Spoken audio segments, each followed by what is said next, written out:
طلع البدر علينا من ثنيات الوداع.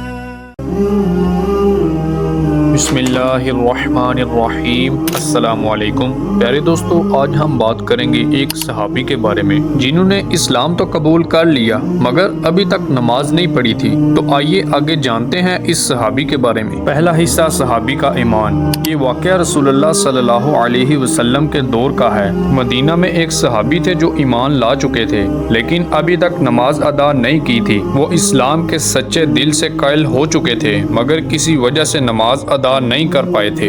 دوسرا حصہ نبی اکرم صلی اللہ علیہ وسلم کی ملاقات. ایک دن رسول اللہ صلی اللہ علیہ وسلم کو ان کے بارے میں معلوم ہوا کہ وہ ایمان تو رکھتے ہیں مگر انہوں نے ابھی تک نماز ادا نہیں کی. تو آپ صلی اللہ علیہ وسلم ان کے پاس گئے اور شفقت و محبت سے ان سے بات کی. آپ نے فرمایا، اے میرے بھائی، نماز اسلام کا ستون ہے اور یہ اللہ تعالیٰ کے قریب ہونے کا بہترین ذریعہ بھی ہے. تم ایمان تو لا چکے ہو، کیا تم اللہ تعالیٰ کے سامنے سجدہ نہیں کرنا چاہتے؟ آپ کا یہ سوال سن کر صحابی بہت شرمندہ ہوئے اور کہنے لگے، یا رسول اللہ صلی اللہ علیہ وسلم، میرے اندر اتنی ہمت نہیں ہو رہی اور میں خود کو اس قابل نہیں سمجھتا کہ میں اللہ تعالیٰ کے سامنے کھڑا ہو سکوں. تو پھر نبی اکرم صلی اللہ علیہ وسلم نے انتہائی نرمی سے فرمایا، اللہ رحیم ہے، وہ اپنے بندوں سے محبت بھی کرتا ہے. جب تم اس کے سامنے کھڑے ہوگے تو وہ تمہیں اپنی رحمت سے نوازے گا. یہ الفاظ سن کر اس صحابی کا دل پگھل گیا، آنکھوں میں آنسو آ گئے اور انہوں نے کہا،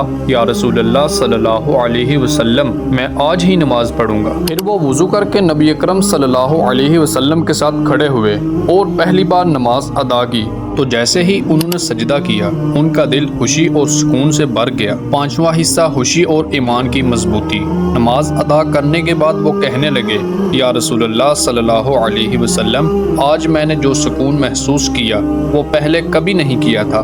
اب میں کبھی بھی نماز نہیں چھوڑوں گا. رسول اللہ صلی اللہ علیہ وسلم مسکرائے اور فرمایا، یہی نماز کا راز ہے، یہ دل کو سکون دیتی ہے اور اللہ تعالیٰ کے قریب کر دیتی ہے. نتیجہ اور سبق. تو پیارے دوستو، یہ واقعہ ہمیں سکھاتا ہے کہ اگر کوئی شخص نماز سے دور ہے تو ہمیشہ اس پر غصہ کرنے کی بجائے پیار اور حکمت سے سمجھانا چاہیے. اللہ تعالیٰ کی عبادت دلوں کو سکون دیتی ہے اور جب انسان ایک بار سجدے میں جھک جاتا ہے تو وہ اللہ تعالیٰ کی محبت کو محسوس کرتا ہے. اللہ تعالیٰ ہم سب کو نماز پنجگانہ باجماعت ادا کرنے کی توفیق عطا فرمائے. پیارے دوستو، اگر آپ کو ہماری ویڈیو اچھی لگی ہے تو اس کو دوستوں کے ساتھ شیئر کریں اور مزید اسلامک ویڈیوز اور واقعات کے لیے اس چینل کو ضرور سبسکرائب کریں تاکہ اسلام کی تعلیمات اچھے انداز میں آپ تک پہنچ جائیں. ملتے ہیں اگلی ویڈیو میں، تب تک اللہ حافظ.